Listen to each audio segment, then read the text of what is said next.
Today I'm going to show you how to create a procedural scratch map. And this is going to allow you to put scratches on whatever object you want.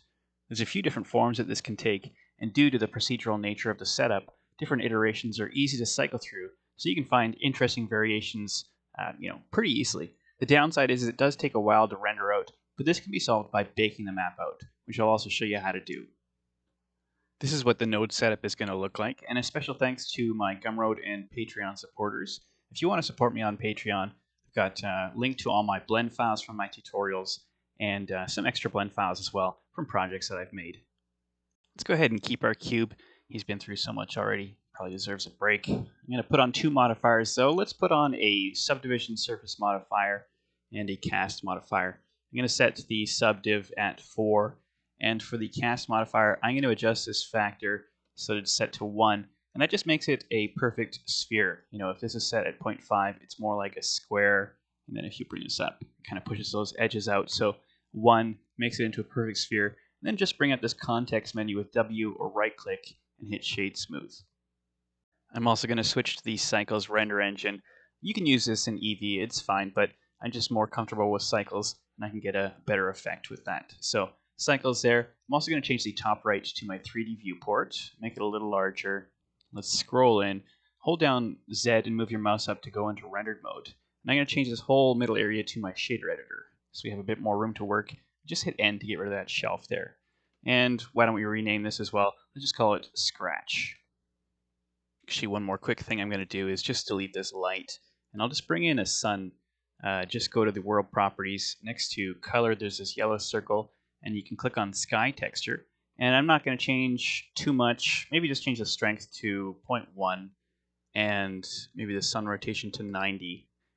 And then if we are looking dead on, we get kind of a halfways mark there with the way that the sun interacts. So I'm just going to set up my camera as well. Just hit period / delete key on the bottom right of your keyboard to center everything. And then hit Control Alt 0 to set up the camera so it's kind of looking dead ahead. Select the camera, hit G, and then Z twice, and then you can zoom out slowly there. And let's go ahead and turn off that ray visibility of the background as well from the camera, just by unclicking this here under ray visibility under the world properties. And click back on my object there, and I'm going to hit Shift A while over my shader editor and just start typing in coordinate. And that's a really fast way to get your texture coordinate node.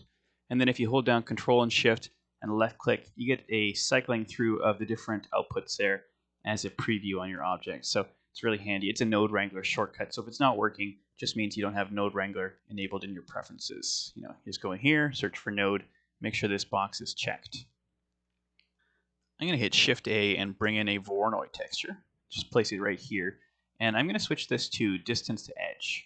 And if we bring in a color ramp here, we can change the gradient around a little bit. You can see it basically looks like scratches. I'm going to bring the white way down so we get some nice skinny lines.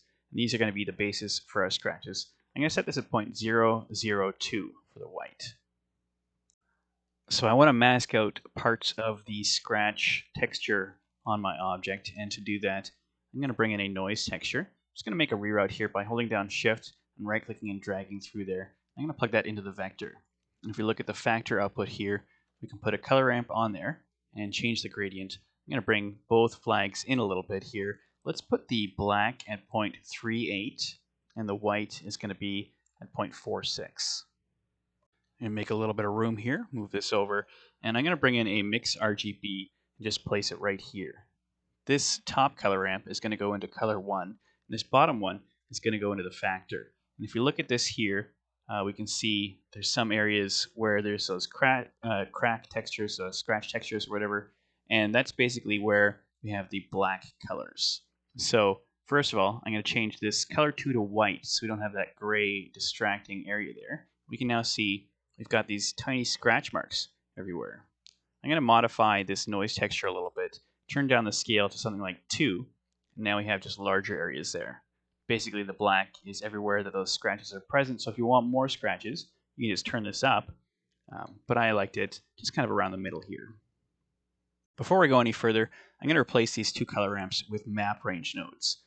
They just make your render times a little bit less, even sometimes it's not really that big of a difference, but it also is a little cleaner and allows you to plug things into these different parameters here as well. So we can just make sure we're doing the right thing here. I believe if we just set the from max to 0.002 should give us basically the same result. It looks a slightly dimmer, but we could always change it if we wanted. It's more or less the same. We could go like 0.003 or something. Whichever your preference. I'm going to leave it at 0.002 for now. Oops, delete this guy here. Let's grab a second map range, and we're just going to use it right here. So the first flag, 0.38, I'm going to put that in here, and the second one is 0.46. I'm going to put that in the from max. And let's just make sure that that's set up correctly. Looks great. So I'm going to plug this into the factor. Just get rid of this color ramp. Just going to move these a little closer together. Let's try and organize them a little bit. And then I'm just going to select everything. Let's do including that reroute as well. And I'm going to hit Control J to create a frame. So now we can move this frame around and all the nodes come with it. Nice and easy. And I'll just create a few more reroutes as well. And if you get something inside the frame that you don't want to be in there, you can just hit Alt-P and that'll remove that point. In this case, it was just that reroute. I'm going to rename this frame by clicking on it and hitting F2. And I'll just call this scratch. And you know what? Why don't I call the material scratches as well for plural there? So if I zoom in on the pattern, I can kind of see maybe too much of the Voronoi pattern because we have these kind of nodes here where there's more than one line originating. I don't want quite as many of those. So I'm going to decrease the scale on the Voronoi to 1. And now we'll have more scratches there. We'll still have the occasional kind of node like this here, but just not as many more longer scratches there. I'll also change these both to 4D, and that gives us an extra parameter to play with, the W value. It's basically a seed value. I want a little bit of influence from a noise texture as well, just kind of along this line here. So I'll bring in a noise and a mix RGB. Just place it right here. Run object into color 2 there as well. And for the scale here, I'm going to set it to 1. And for the mix, I'm going to set this to 0.8. So it's mostly, just the direct object output. Only a little bit of noise texture influence on here. Just kind of gives it a bit of jitteriness like right here. You can see if we were to maybe increase the scale to like 5, it's, I think this is too wavy. I don't really like the look of that as much. Sure, some scratches do look like that, and you can do it if you want. But a lot of scratches are kind of formed with fast motions, and there is some waviness, but it tends to be pretty slight. I'm going to duplicate this scratch frame right here 5 times. So I'll just move everything up for a second here, and then I'll grab everything except for that reroute and the frame there. And I'll hit Shift D, and I'll just go 5 times there. Yeah, there we go. Then I'll just connect these here. I'll just create a reroute with Shift holding down right click and then hold down Alt and right click and drag to do a little fast connect there. That's quite useful as well.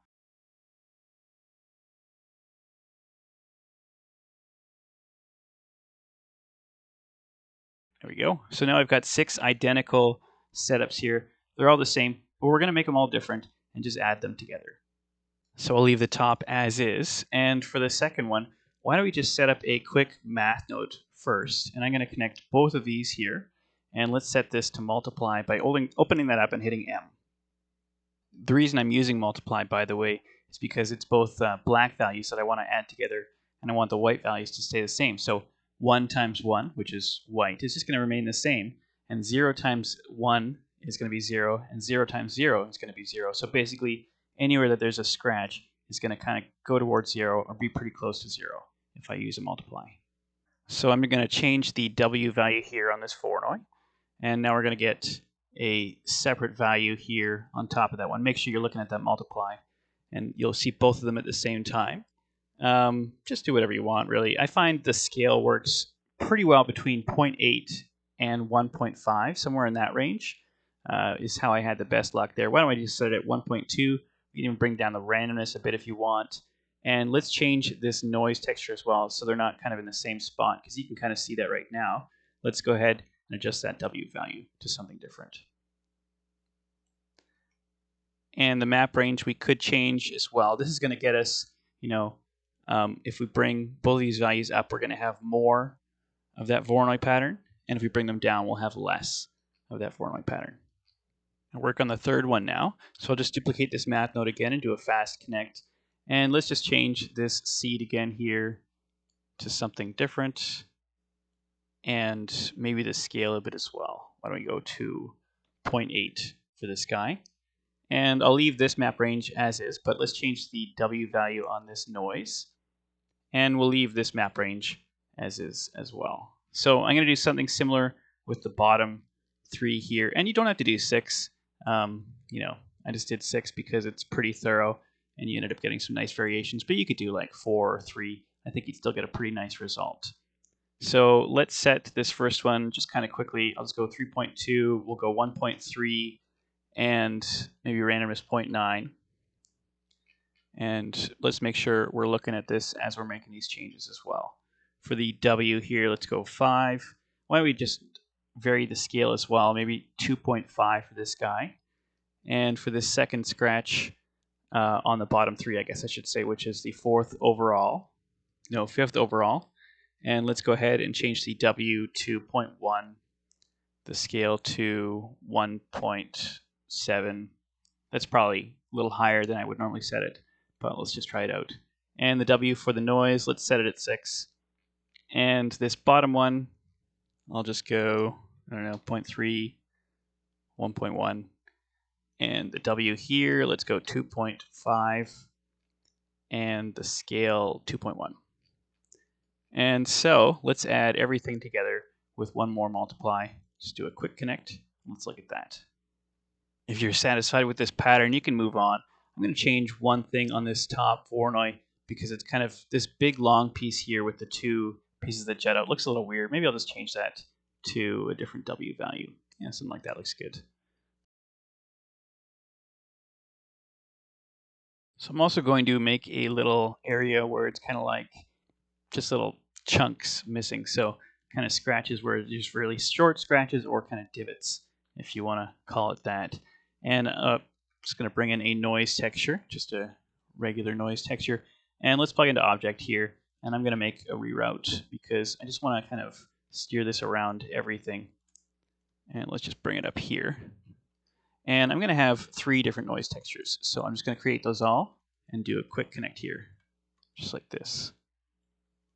Let me make one more reroute. There we go. I'm going to come into the factor on this top noise, and I'm just going to adjust this viewer here so it's not so awkward. And I'm going to bring in a map range and place it right after here. And I'll bring in 3 more as well. So I'll just set that up really quick.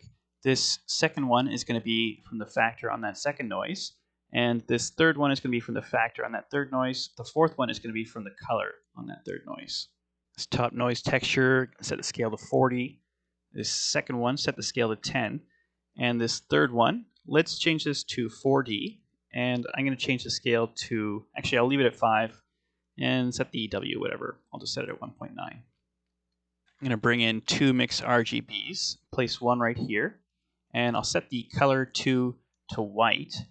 And I'm going to bring the second one and just place it right here and run that second map range into color 1. I'm going to run this third map range into the factor on that first mix RGB, and this 4th map range is going to go into the factor on that second mix RGB. And then I'm going to bring in a math node and just change it to multiply because we're going to multiply these together here. Now I'll set up these map range nodes, and the first one is going to be 0.24 and 0.32 for the from min and from max. Let's just look at what that looks like here. We're just basically crushing the color ramp here, little black dots, and feeding that into this mix RGB, and that's being masked out by this map range here coming from this mix or this noise. We haven't set this one up yet here. We will in a second. Let's set up the second map range first. That's going to be 0.23 and 0.31, and that's just going to be larger dots, and that's being masked out on this guy here by this second map range, just coming from the noise texture. So it's the same size and everything. It's just a different seed when it comes out of that color versus factor. This third map range, let's set this at 0.4 and 0.41. So it's going to be pretty tight there. It's going to be pretty black and white. So now we can see what the mask is doing. It's basically saying everywhere that there's black right here, let's show these dots. Everywhere that there's white, let's mask it out and just leave it as white because that's what I've got that second color set as. This last map range, let's set this at 0.52 and 0.6. So a little bit less tight there, a little bit more of a gradient. And this is what our map looks like. And then if we multiply them together, we get the black areas plus the black areas, kind of like we did before with the scratches. And this is what it looks like. If you wanted to change this around, you could get more or less of the dots, larger dots, smaller dots, whatever. Quite a lot of choices. I'm just going to duplicate this math node here, the multiply, and I'm just going to do a quick connect on both of these guys here and basically mix the scratches and the dots together to create this mask. I'm going to move this principled BSDF over here, and this mask that we've created is going to be the basis for our color, our roughness, and our bump. I'm going to bring in two map range nodes and a bump node and a mix RGB.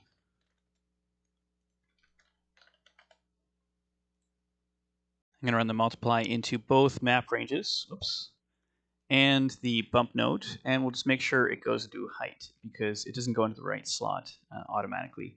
And then I'm going to set the top map range at 0.92, 0.97, and then I'm going to swap the 0 and the 1 to 1 and 0. So let's see what that does.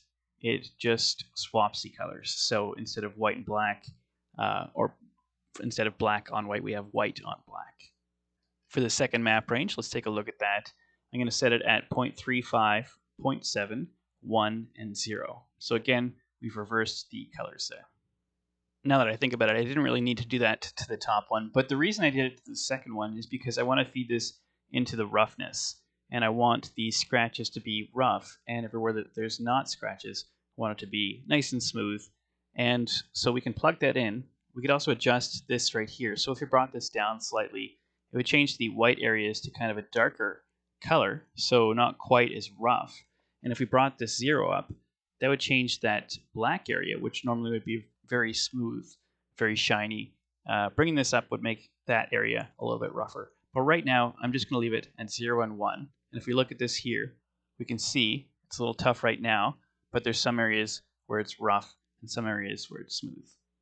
So I'll plug this map range into the factor on this mix RGB. And let's change this top color to whatever color we want our thing to be. I'm going to kind of choose a nice blue color there. And this bottom color, this is going to be our scratch color. So I'm just going to choose white. Let's feed this into the base color on this principled BSDF. The last thing we'll do is take this bump node and plug it into the normal. And I'm just going to set the strength to something a little lower, maybe something like 0.5, look a bit better. And these large areas, they look a little bit too round. I'm just going to turn up the detail on this noise texture right here. This is like the texture setup for those dots. So if we set this at something like 5, that'll be a bit better. Maybe put this one up to like 4. Get a bit more variation, a bit more roughness, and realisticness in those divots there. So if you're not satisfied with the way this looks, a lot of parameters you can tweak with these individual scratches, and then these flecks down here, or specks, or divots. In fact, let's put this in a frame and just name it divots. But anyways, if you're satisfied with the way this looks, let's talk about baking this out, because currently it does still take a couple minutes for me to render this under nice resolution. But if I bake it out, it only takes like, maybe 10, 20 seconds comparatively. To bake this out, first of all, I'm going to make sure we're looking at this multiply node right here, which is our combined, scratch map here. And I'm just going to move all this stuff over, just make sure this is what we're looking at right here. Then I'm going to bring in an image texture. So just search for image texture, and let's hit new. And I found when I had it at 1024, it wasn't quite high enough. So let's set it at 2048 by 2048. That should be good. Then just hit OK. And so while we're looking at this multiply right here, let's click right here. And also just make sure that we've got a UV editor open here, and just make sure to tab and that this is already unwrapped. Because it's a cube, it was already unwrapped. But if you're working on another shape, just make sure you unwrap it first. I'm going to go up to the render tab and just scroll down. And, I won't really go into this too much because I'm not really an expert anyways. But, some of these things you can click off. I think you can unclick direct and indirect fine. So let's try that. And you just need to make sure, most of all, that your image texture is highlighted and you've got the right output here, which is supposed to be, this multiply right here. And once that's done, I'm just going to hit bake. So yeah, I'll just make sure that's highlighted. And I'll go hit bake. And it'll show the progress at the bottom there. So that wasn't too bad. It took about 30-40 seconds for me. Now I've got this image texture. And you can see the, the UV unwrap up here. So I'm just going to make a reroute right here by holding down Shift and right-clicking and dragging through. And I'm just going to connect the color output of this image texture to that node point that I've created. And let's look at that material through the Principled BSDF there.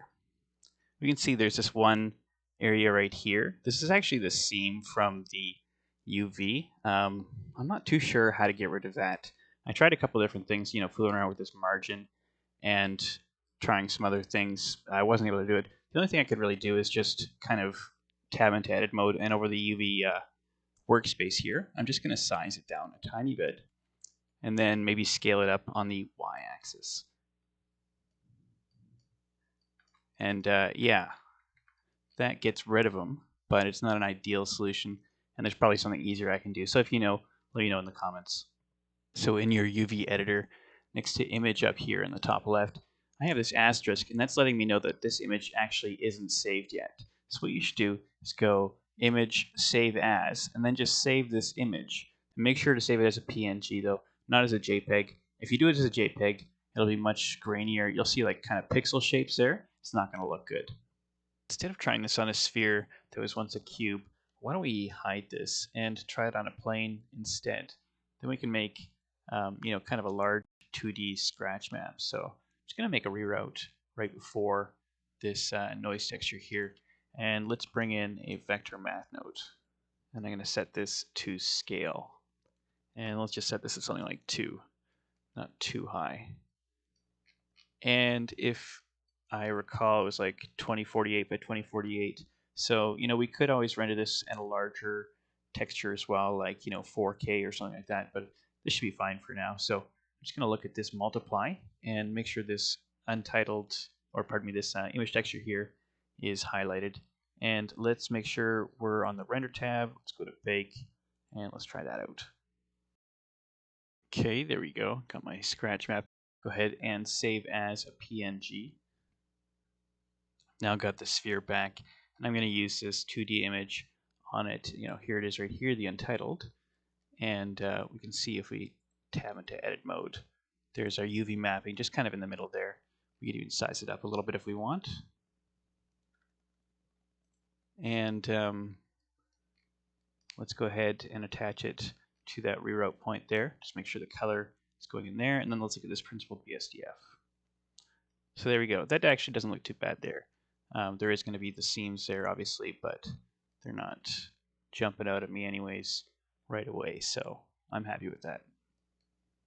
Let's get rid of this image texture for a second here. Just plug this multiply back into that node reroute point you made there. And let's talk about those variations that I had. There's the first variation, which is basically just, actually I'm not going to make a reroute there. I'm going to make a reroute right here, and I'm going to put a mapping node right before this noise texture here. And actually, let's make a new object. I'm just going to duplicate this and move it along in the axis. I'm just choosing the x-axis there. And let's make a new material. So scratches 001, and let's change the color. This will also ensure that we're not changing the same thing as well. So there we go. And let's change the scale on one of these X, Y, or Z axes here. So maybe the X, just change it to 5. Basically, that scale is affecting only the lines and not this stuff I've got going down here, which is the divots. Let's talk about the other variation, and I'm just going to duplicate this again, and let's rename this, or not rename it, but make a new texture. So this is scratches 002, and let's change the color as well. So just make sure we're not changing everything at once. Just do like a green thing maybe. Maybe a darker green. There we go. And this variation is basically just having less scratches and more dots. So if you understand how this setup works, you probably already understand how to do that, but I'm just going to go through it anyways.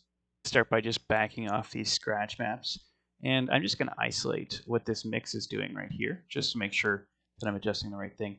And I'm pretty sure I just want to turn this down a bit. Maybe it's 0.32, and this is like 0.4. It's good, maybe a little bit less, 0.35. Yeah, that's good. Let's do the same thing here. Isolate this scratch map, and it's already pretty sparse, but why don't we just turn this down to 0.4? Yeah, barely anything on there. This one here, let's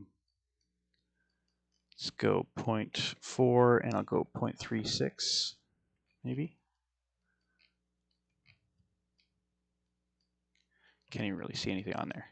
It's just too much.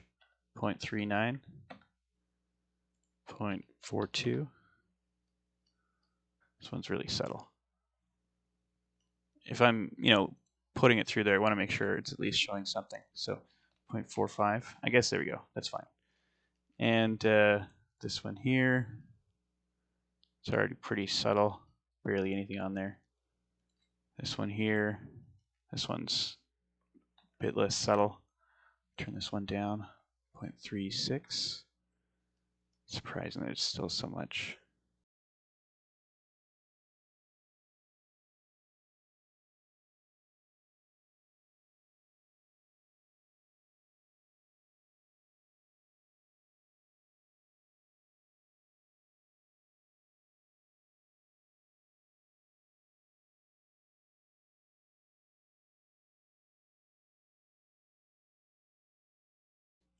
Okay, 0.41.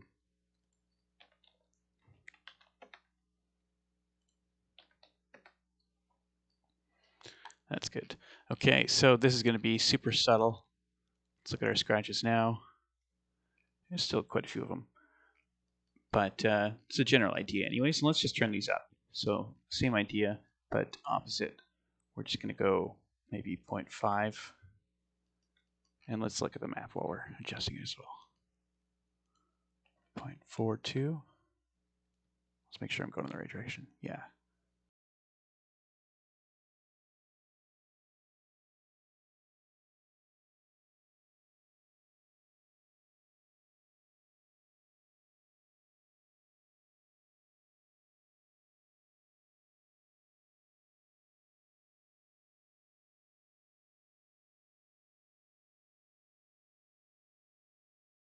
I guess there's lots of them, but they're just so small.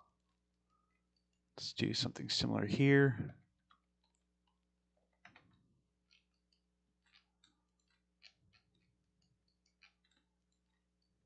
Okay, there we go. So just a lot more dots than scratches. One last thing, let's say you wanted a random seed value for everything. You don't want to go through clicking all these different W values all the time. Let's talk about how you might set something like that up. I'm just going to bring in a value node, and then I'll bring in a math node. And this is not something I'll spend a lot of time on. I just kind of want to discuss one idea anyways, that you can quickly set up. So I'm just going to plug the value node directly into the W values of this Voronoi and noise on the top scratch map there. And I'm going to do the same thing with this add output here into the W there and the W here. And I'm going to duplicate this add node, bring it down here, and I'm just going to drag, holding down Alt and right-clicking and dragging from this node to this node. It's going to attach the output to the input here, and I'm going to drag this into the two W's as well. I'm just going to keep doing that, moving down here. So Shift D, Alt, right-click, drag, and I can actually just drag them right in here. Quick select, now that I think about it as well, so a little faster. Oops. Can't go too fast. All right, one more time. There we go. So now we've got all those connected. And if we go up to the top here, we can select this value and just move it around and get a whole bunch of different values for our scratch maps. Sometimes these are a little too close together. You end up getting kind of repeating patterns, I find. So maybe you set these a little higher too, maybe like 2, 1, 5, whatever. It doesn't really matter. 3. Just a random number. I guess it ended up being 6 anyway, so I'll go up to the top. And again, just a lot of different values we can get by cycling through there. Okay, that's it for today. Hope you could see what I was doing and how you would change it around, because I think this is a really useful setup. A lot of potential for variation and use in different applications, different projects, stuff like that. So my hope is that you're able to get a lot of use out of this setup as well. So thanks a lot for watching.